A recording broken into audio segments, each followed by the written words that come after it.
8 часот 35 минути е време и за следниот гостин во студиото на Македонската радио телевизија. Зборуваме нешто повеќе околу банката за храна, односно изминатата недела имавме два важни датуми кои што се однесуваа на денот против борбата за гладот и против сиромаштијата. На оваа тема разговарам со Душко Христов, представник од Банка за храна. Добро утро и добро ни дојдовте. Добро утро и благодарам на поканата. Ке кажеме ли збор два околу активностите кои што ги имавте изминатава недела? Како што напоменав дека и вие усвари напоменавте дека од 15 до 22 октомври доволно беше период, една недела ја прогласим и светскиот ден за борба против сиромаштијата, тоа е 17 октомври, 16 октомври денот на светскиот ден на храната, така да тие два датуми се поврзани претежно со храната и со сиромаштијата во сите општества во светот, па рековме и Македонија да ја приклучиме кон тие, да ги речеме, активности. Меѓутоа, нашите активности не се само тие два дена, ние рековме една недела, па да видиме што можеме, колку можеме да направиме во таа недела. Так, што се беше организирано? Имавте, знам, панел дискусии и уште некои работи кои што вреда да се напоменат? Да, вредно е да се напомене дека на некоја редовна панел дискусија имаше на Институтот за социологија и социјална политика. Во меѓувреме ни беше и гостинка генералниот секретар за прв пат во Македонија на Европската федерација на банки за храна. Имаше да напоменам дека Банка за храна Македонија е воедно и членка на Европската федерација на банки за храна, каде што членуваме над 380 банки од 24 земји. И за прв пат во Македонија таа беше присутна тука, а поводот за тоа беше да ги посетиме институциите, премиерот, собранието, кои што дадоа силна подршка на банкарството со храна. Значи, на некој начин Македонија ја обврзуваме, сите ние, да ви во процесот на пристапување кон Европската Унија, Европската федерација на банки за храна дава силна подршка во тој процес, бидејќи банкарството со храна како филозофија опфаќа неколку области: здравство, економија, земјоделие, пред се социјала нормално, меѓутоа и други сегменти од општественото живење. Така да тој беше главен настан, каде што бевме гости на премиерот во четвртокот, во истиот ден бевме гости на господин Талат Џафери. Во петокот, едно што покажувате е за прв пат на Балканот, да речем, па може би Македонија сигурно, во изминатите неколку месеци направивме истражување и анализа на регулативите и политиките со последиците врз фрлањето храна. Бидејќи најлесно е да кажуваме се фрла храна или ќе бараме нови законски решенија, пред се ние направивме споредување на неколку закони кои што се во Европската Унија над оваа тема фрлање храна, со македонското законодавство да видиме дали има потреба или носење од нов закон, или па на некој начин да измениме веќе постоечки закони кои што се однесуваат на темата сиромаштија, пред се фрлањето храна. Сме говорили и претходно сте биле наши гости, не е добра статистиката која станува збор за Македонија, па и за другите земји во регионот, меѓутоа не интересираат бројките кај нас во Македонија. Зошто македонците фрлаат храна и колкава е количината на фрлена храна? Македонците, ние сме малци така неодговорен народ, да речем, неодговорна нација. Од една страна имаме навистина голем број на гладни луѓе, односно луѓе кои што не можат да си приуштат 2 до 3 оброка неделно, тоа се над 70-80 илјади во Македонија, и ваша екипа на настанот кој што беше во петокот, медиумите го повторија тој податок, бидејќи ние назад 7-8 години правиме разноразни тие, ги викам, мали, но вредни истражувања, правиме споредба на податоци и доаѓаме до бројка дека над 70-80 илјади едва може да се приуштат 2 до 3 оброка неделно.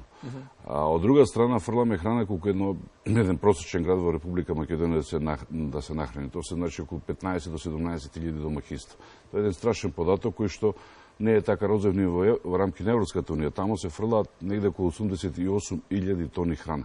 Тоа е 8% од одредената количина на храна која што завршува на депониите во членките на Европската Унија.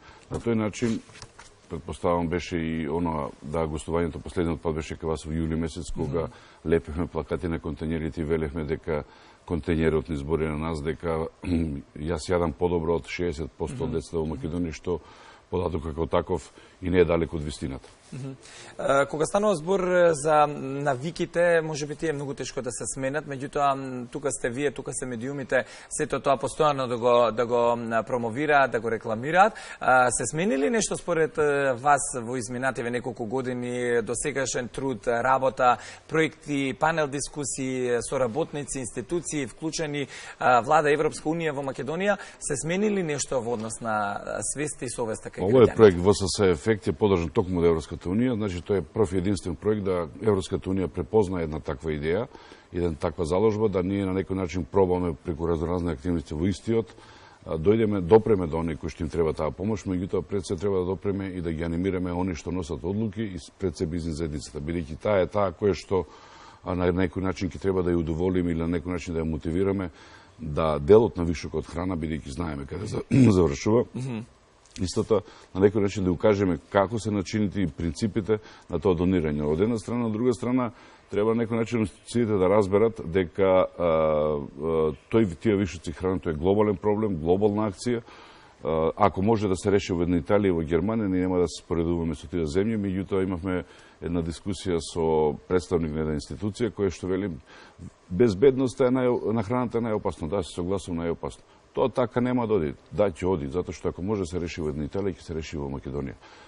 Пред се е посебна подигната светска институциите, разбирање за оваа тема пред се, но и они кои што ќе го работат тоа, ја викам Банката за храна ја превзема целата одговорност при превземање, регистрација и редистрибуција на храната максимално. Јас знам дека храната, но не ја, него сите ние, дека храната може да биде лек, меѓутоа може да биде отров. Од тој аспект ние имаме складиште, имаме ладна комора на минус 23 степени, имаме превозни средства кои што ни се на располагање, кои што можеме да обезбедиме квалитетна и навремена прием, регистрација и редистрибуција на храната, бидејќи тоа најголемиот проблем.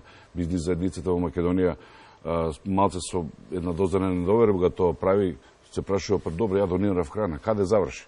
Значи, ние, почитувајќи го европскиот систем, бидејќи сме членки тама, мораме, ние имаме систем, внатрешен систем во организацијата, односно во Банката за храна, каде што имаме точно за секој кило примена донација, регистрирано, кому е доделена организацијата. Еве, како пример ќе кажам, вчера и завчера поделихме негде околу скоро 3 тона храна со нашата партнер организација Еврохуман Интернационал Скопје, меѓутоа таа храна не ја поделихме на асфалтот тука во урбаниот дел. Ја делевме по периферијата или таму кај што има потреба.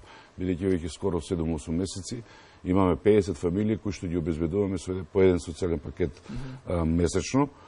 Може би за некој тоа ништо. Меѓутоа ние со, да речем, судни маки тоа го лобираме да ни се донира таа храна, да ја спакуваме и да ја доделиме на оние кои што им треба. Оно прашавате како, што се променило, институциите. Поединце, еве ќе ви кажам конкретно, оваа храна што ја делихме овие денови беше донација од анонимен човек.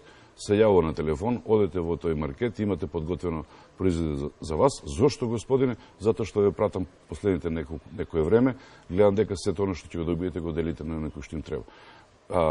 Сада не ги набројувам бизнис заедниците кои што се јавија. Значи, веќе имаме 3-4 сериозни бизнис субјекти кои што делат своите производи кои што се јавуваат како вишок, ги донираат на Банката за храна. Одлично.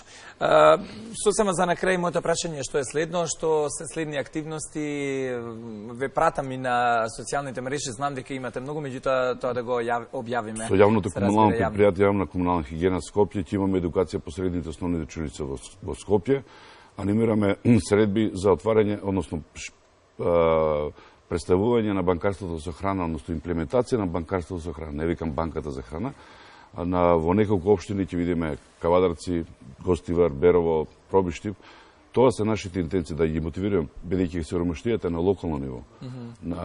Или ќе видиме во најава да видиме како на некој начин да предложиме на институциите пред на Труд и социјала Министерството, на некој начин ги ребрендираме, да ги речем така, да го подрам, тој збор, да ги ребрендираме народните кујни, бидејќи начинот на кој што сега работат не е достоинствен ни на оној на кој што дели, ни на оној што зема. Оти не значи дека ако на некој му подадеш парче леп, треба да му го земеш достоинството. Убаво кажано, со овие зборови ќе го заокружиме денешното ваше гостување. Ќе ве поканиме повторно да бидете наши гости. Секогаш со радост знам дека сте тука и ние сакаме да дознаеме што повеќе околу вас. Ви благодарам и ви посакам многу успех. Благодарам поканата и на вас како медиум кој што ревносно не прати и ги споделува сите овие, да ги речем, битни информации во општеството, во јавноста, кои се однесуваат на сиромаштијата и гладот.